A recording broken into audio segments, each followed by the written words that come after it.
I have really enjoyed the Cutie Mark Crusaders' role in MLP, with many episodes devoted directly to them as they deal with their struggles in getting their cutie marks. In Season 1 we are given Call of the Cutie, Stairmaster, and Showstoppers. These episodes have their entire plot focused around the CMC trying to get their cutie marks. In Season 2, we are gifted with a few more episodes focusing on the CMC, however, Sisterhood Social and Family Appreciation Day are not focused around the CMC trying to get their cutie marks. The CMC have outgrown their complete obsession with getting their cutie marks in Season 2 compared to Season 1. Yes, we still have episodes like Cutie Pox where Apple Bloom struggles with not having her cutie mark, but not every CMC focused episode in this season is them struggling to get their cutie marks and trying everything possible to do so. Season 3 we have the same thing, except this time there are no episodes based solely around their obsession for cutie marks, though there is a hint towards it in Just for Sidekicks, where the CMC want to get their cutie marks in pet animal sitting.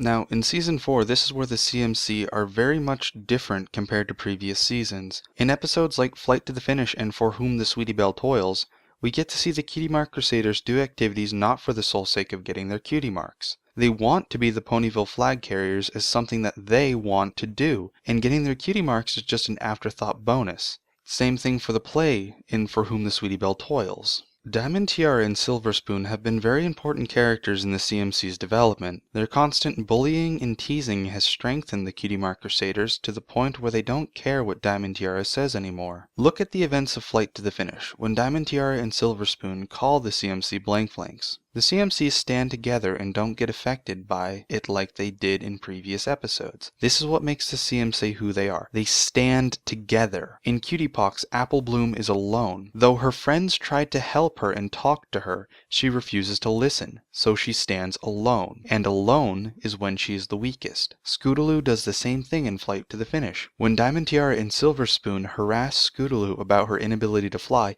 it separates her from her friends. She takes a step away from the CMC and stands alone. Though her friends try to help her, they can't because Scootaloo has chosen to take a step away from the CMC and try to fly rather than stand together like they usually do. This is my favorite aspect of the CMC. Their ability to be so strong when they are together, yet seems so normal and real when they are alone. Together, the CMC can face their bullies. They can stand up for themselves and win against all odds, but alone they can't.